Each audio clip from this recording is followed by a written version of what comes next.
Hello, guys. Hello, students. Welcome to Breaking English Paradigms 1. Today, we are going to be working about the verb to be, right? The chapter 1, exercise 4, how verb to be works. Ok? Então, hoje a gente vai trabalhar um pouquinho aqui sobre o verbo to be, entender todas as suas etapas até a construção de uma frase, porque, guys, muito se fala sobre o verbo to be, mas pouquíssimas pessoas sabem aplicá-lo definitivamente na prática, né? Então, hoje a gente vai estudar cada etapa do verbo to be, entendendo a sua aplicabilidade, entendendo a sua função dentro de uma frase, tá? E meio que já indo direto ao ponto, sem perder muito tempo, o verbo to be ele está enquadrado dentro do simple present, que é o presente simples. E por quê? Porque a gente vai trabalhar com situações do presente, tá certo? Então a gente vai utilizar o verbo to be para falar de situações do presente que estejam em andamento e também para dar características a um ser humano, um objeto, um animal, tá certo? Então, na primeira pessoa, a gente vai usar am, na segunda pessoa do singular, a gente vai usar are, na terceira pessoa do singular, a gente vai usar is, na primeira, segunda e terceira pessoa do plural, a gente vai utilizar are também, tá certo? Então, isso aqui é só uma introdução básica, tá? Porque agora a gente vai começar a ver na prática como a gente vai formar frases utilizando o verbo to be.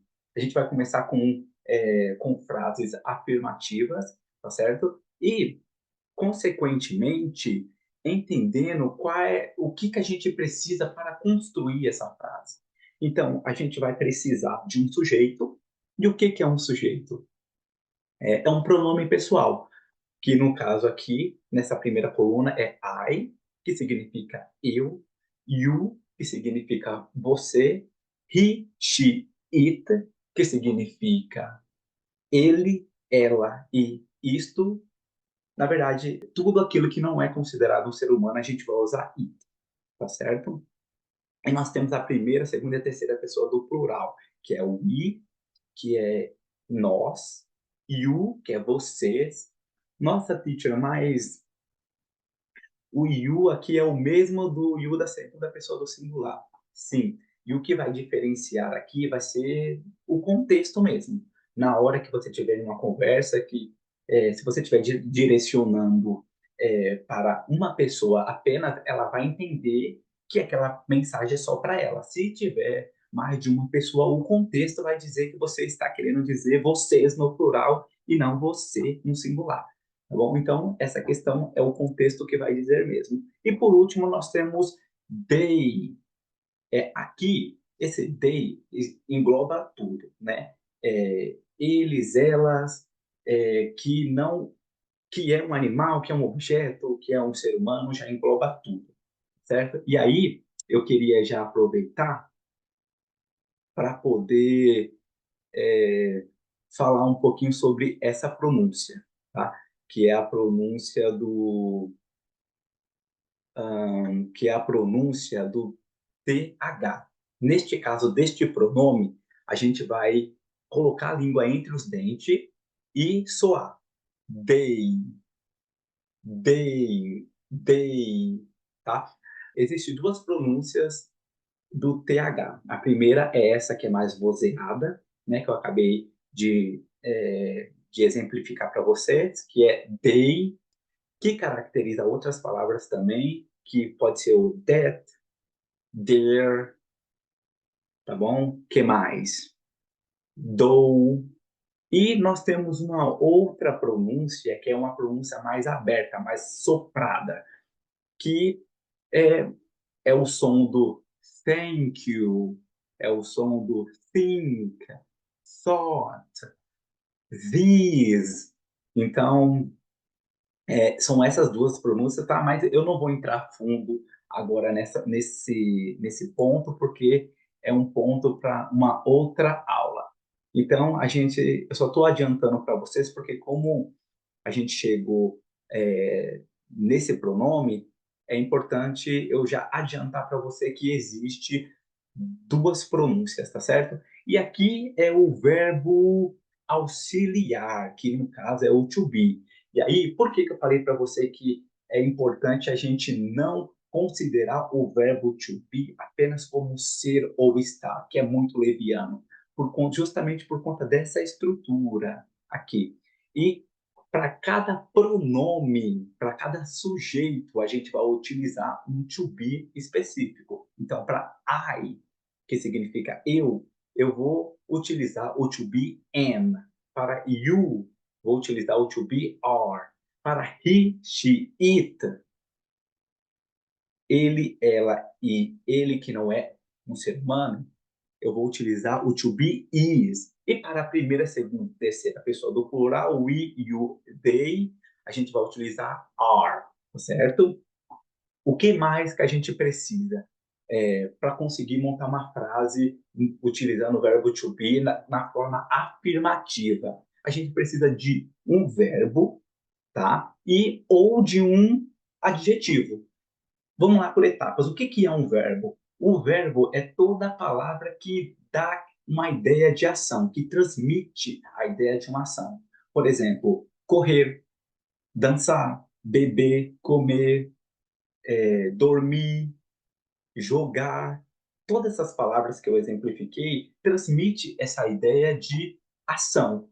Então, todas essas palavras a gente caracteriza como um verbo, tá certo? E se você utilizar um verbo na tua frase, você obrigatoriamente precisa utilizar o ing. Então, como no exemplo aqui, I am dancing.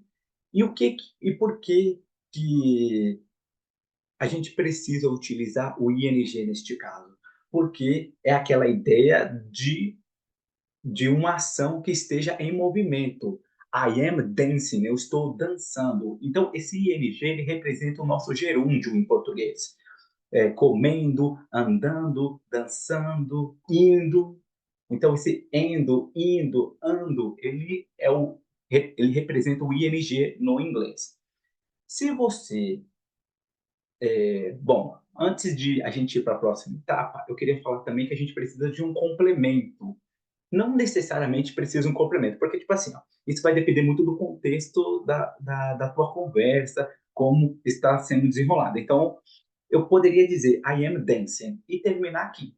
Mas se você quiser complementar a tua frase, você pode dizer I am dancing at the party.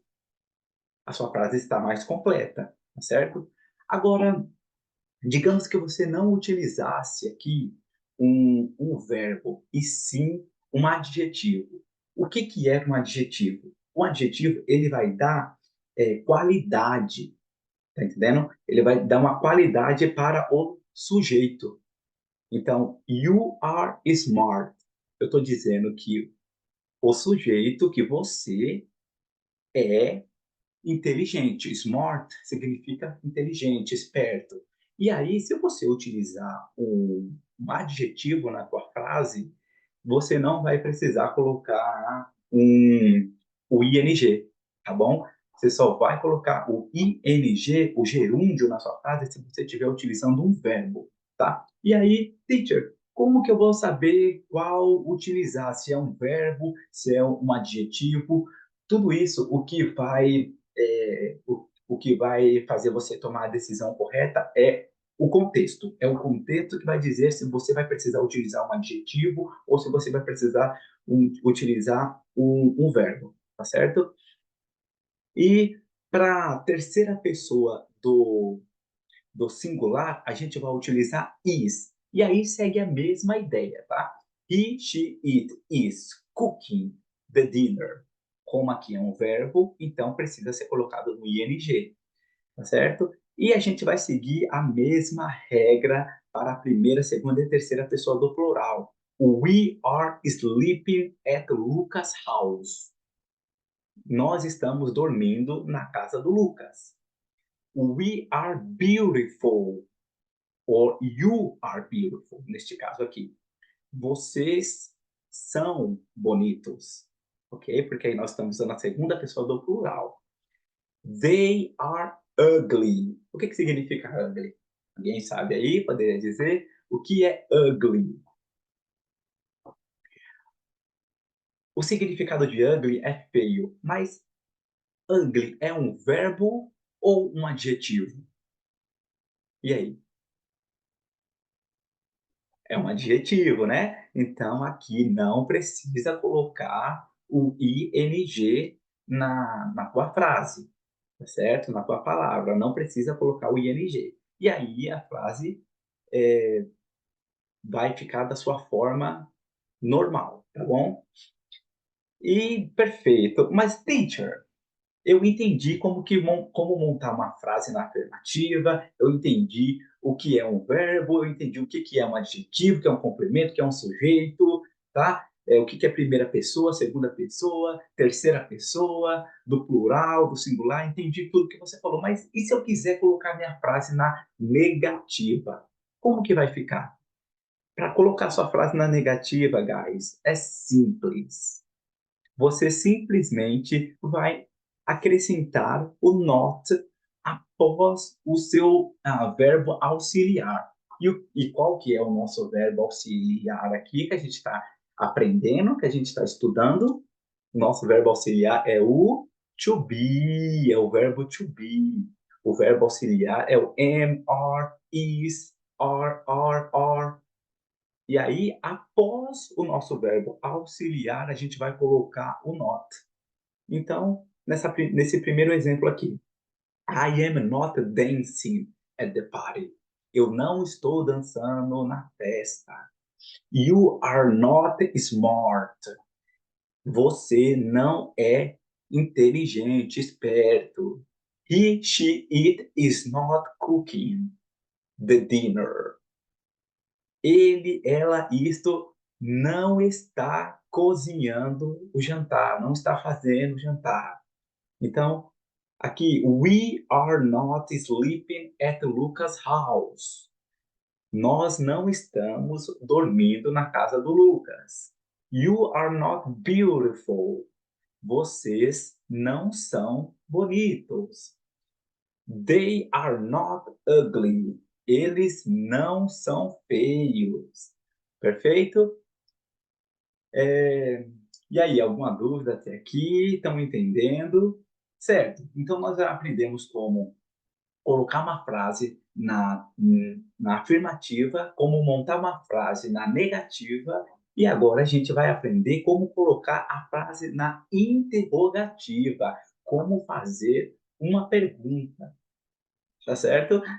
Então, para a gente fazer uma pergunta em inglês, a gente simplesmente vai pegar o nosso verbo auxiliar, que no caso é o to be, que a gente está estudando, e vai colocar na frente do sujeito, certo? Então vai ficar: Am I dancing at the party? Are you smart? Is he, she, it cooking the dinner? Are we sleeping at Lucas' house? Are you beautiful? Are they ugly? Guys, o que acontece? No português, é muito comum de a gente montar uma frase na afirmativa e apenas com a nossa entonação a gente transmitir uma pergunta, sem modificar a frase. No inglês é diferente, a gente não, em via de regra, a gente não pode fazer isso. A gente tem que sempre colocar o verbo auxiliar na frente do sujeito, tá certo? E no português, nós não temos essa coluna aqui de verbo auxiliar. É por isso que talvez fica um pouquinho difícil o entendimento por conta desse pequeno detalhe. Mas agora que você está estudando o verbo to be, agora que você está entendendo todos os detalhes, é importante que você saiba disso e aplique da maneira correta. Então, sempre quando você for fazer uma pergunta, verbo auxiliar, no caso to be, na frente do sujeito. Am I dancing at the party? Are you smart? Is he, she, it cooking the dinner? We Are we sleeping at Lucas' house? Are you beautiful? Are they ugly? Ok? Então, guys, é isso, tá certo? Teacher, mas como eu vou fazer uma. Como é que se diz? Como que eu vou responder a uma pergunta? Só para a gente finalizar, eu vou, eu vou colocar alguns exemplos aqui, tá certo? Para você entender como a gente vai fazer uma pergunta e responder. Responder, eu digo assim, dar uma resposta curta para essa nossa pergunta. Então, por exemplo, eu vou usar uma frase que lá do quadro, né? Do exemplo anterior. Are you sleeping?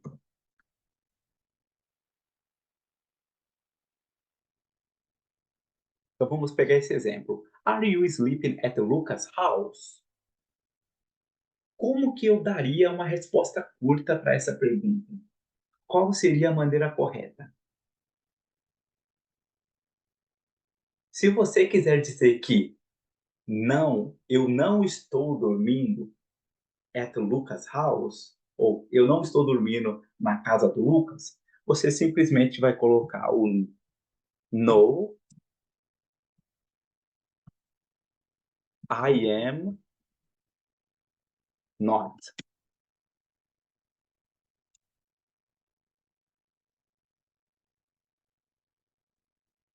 Se você quiser dizer que sim, eu estou,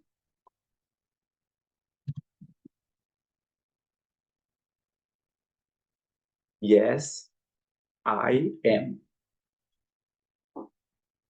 Esta seria a resposta curta. Are you sleeping at Lucas' house? No, I'm not. Yes, I am.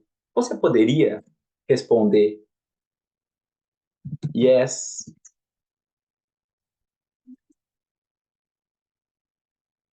I am sleeping at Lucas' house. Você poderia dar uma resposta mais completa? Poderia. Só que aqui a gente está falando, tratando de respostas curtas. E então, qual é o ponto aqui que eu quero chamar a sua atenção? Sempre que você quiser dar uma resposta curta diante de uma pergunta, você sempre vai utilizar o sujeito mais o auxiliar, o verbo auxiliar, mais se estiver negando, mais a negativa, mais o not. Neste caso aqui, no, I am not. Se você estiver querendo dizer que sim, você vai colocar yes, I am, ou seja, só o sujeito mais o verbo auxiliar para dar resposta curta. Simples assim. Guys, eu vou pedir por gentileza que vocês deem uma ênfase para esta aula, tá certo? Porque esta aula, ela não só vai servir como um embasamento para você fazer os exercícios de Breaking English Paradigms 1, o capítulo Chapter 1 praticamente inteiro, tá? Mas vai servir também como embasamento para você entender as próximas estruturas gramaticais, porque a ideia ela vai ser a mesma. O que vai mudar só vai ser a regra, entendeu?